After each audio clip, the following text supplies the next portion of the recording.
అందరికీ నమస్కారం. అమ్మ మాట అమ్మాయి బాట ఛానల్కి స్వాగతం. కథ చెప్పుకుందామా?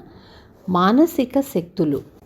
కోసల దేశంలో సమరపుంగవుడనేవాడు దేహ విద్యలైన మల్లయుద్ధం, ముష్టియుద్ధం వంటి వాటిల్లో సాటిలేని ప్రావీణ్యం సంపాదించాడు. అతడు కోసల దేశంలోనే కాక చుట్టుపక్కల రాజ్యాలలో కూడా తనకు దీటైన ప్రత్యర్థులే లేరనిపించుకున్నాడు. సమరసింగవుడికి ఒక్కొక్కసారి తన చేత ఓడబడిన మల్లులను గురించి ఆశ్చర్యం కలుగుతూ ఉండేది. వాళ్లల్లో కొందరు దేహబలంలో తనకన్నా మిన్న అయిన వాళ్ళు, మరికొందరు మల్లయుద్ధ రహస్యాలు ఆకళింపు చేసుకున్న నిపుణులు. అయినా వాళ్ళు తన వల్ల అపజయం పాలవుతున్నారంటే అందుకు కారణం వాళ్ళు తనకు సరి అయిన ప్రత్యర్థులు కాదన్న నమ్మకం కలిగింది సమరపుంగవుడికి. ఒకసారి అతడు తన గురువైన అజితమల్లుడితో మాటల సందర్భంలో, గురువర్య, నేనెందరో మల్లులను సునాయాసంగా ఓడించాను. అయినా ఇదేమీ నాకు గర్వకారణంగా కనిపించడం లేదు. ఎందుకంటే వాళ్ళంతా నాకు సరి అయిన ఉజ్జీలు కాదని నా నమ్మకం. ఆ మాటలకు అజితమల్లుడు నవ్వి, ముఖ్యంగా మల్లయుద్ధం లాంటి వాటిల్లో మనిషికి ఒక్క దేహబలమే చాలదు, ఇతర శక్తులు కూడా ఉండాలి అన్నాడు. అవేమిటో వివరంగా చెప్పమని సమరపుంగవుడు అడిగాడు. సమయం వచ్చినప్పుడు అవేమిటో నీకే తెలుస్తుంది అని ఊరుకున్నాడు. కొన్నాళ్ల తరువాత సమరపుంగవుడు తనతో సరితూకగల ప్రత్యర్థి ఎక్కడైనా ఉన్నాడేమో చూడాలనుకొని దేశాలు గాలిస్తూ తిరగసాగాడు. కొంతకాలానికి అతడు అస్మక రాజ్యం చేరి ఒక కొండ మార్గాన నడుస్తూ ఉండగా నికుంభుడనే భయంకర రాక్షసుడు తటస్థపడ్డాడు. మహాకాయుడైన ఈ రాక్షసుడు ఒక కొండ గుహలో నివసిస్తూ ఆకలైనప్పుడల్లా గ్రామాల బీదపడి మనుషులను, పెంపుడు జంతువులను పట్టుకు తింటూ ఉంటాడు. అస్మకరాజైన అఖిలుడు రాక్షసుణ్ణి చంపేందుకు అనేకసార్లు సైనికులను వాడి మీదకు పంపాడు. కానీ నికుంభుడు ఎంతమంది సైనికులు తన మీదకు ఆయుధాలెత్తి లంఘించి వస్తున్నా ఏమాత్రమూ లెక్క చెయ్యక ఒక్కసారి పెద్దగా పెడబొబ్బ పెట్టేవాడు. ఆ వెంటనే సైనికులు ప్రాణభయంతో చెల్లాచెదురై పారిపోయేవారు. ఈ నికుంభుణ్ణి చూడగానే సమరపుంగవుడిలో ఏదో కొత్త ఉత్సాహం వచ్చినట్లయింది. అతడు తొడచరిచి పెద్దగా ఒక కేక పెట్టాడు. రాక్షసుడు ఒక్క క్షణం నివ్వెరపోతూ సమరపుంగవుడి కేసి చూసి తాను ఒక పెడబొబ్బ పెట్టాడు. వాడికి ఒక మనిషి తననిలా ఎదిరించి రావడం చూసి ఆశ్చర్యంతో పాటు కొద్ది భయం కూడా కలిగింది.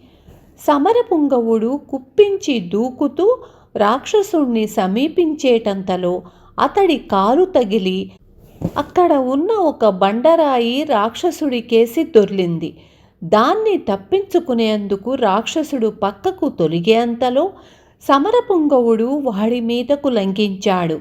ఒక్క ముష్టిఘాతంతో నేల పడగొట్టాడు.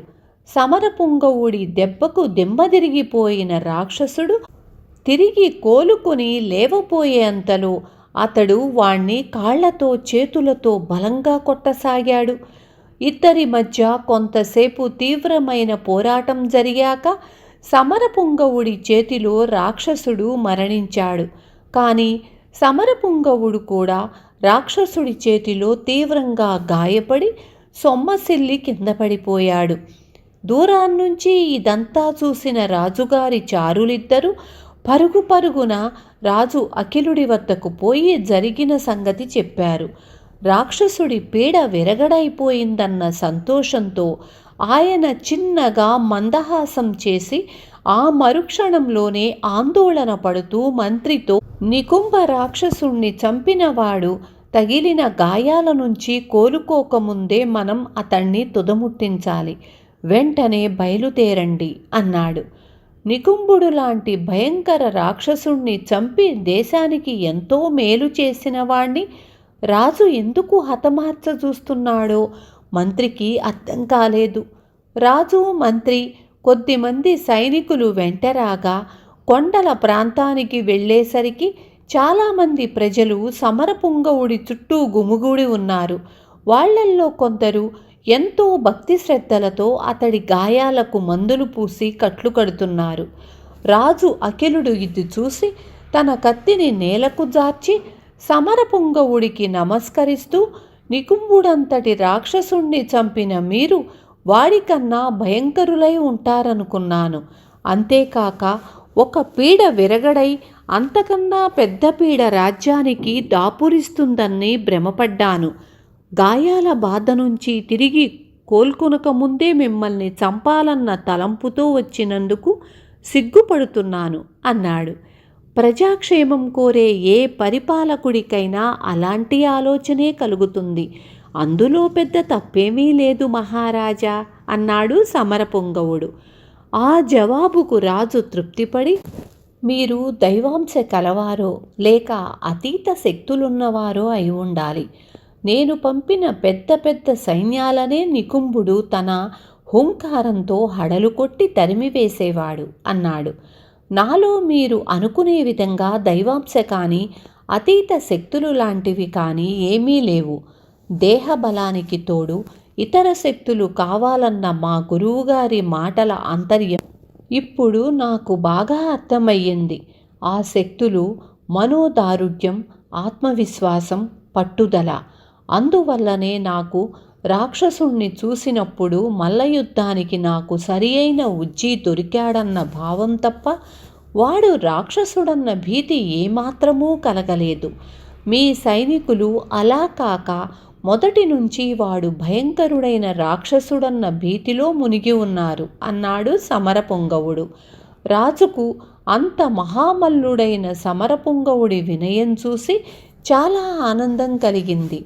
ఆయన సమరపుంగవుణ్ణి అప్పటికప్పుడే రాజలాంఛనాలతో నగరానికి తీసుకుపోయి ఘనంగా సత్కరించి కొంతకాలం తరువాత గొప్ప బహుమతులిచ్చి స్వదేశానికి పంపాడు. విన్నారు కదా. రేపు మళ్ళీ ఇంకొక మంచి కథతో మీ ముందుకొస్తాను.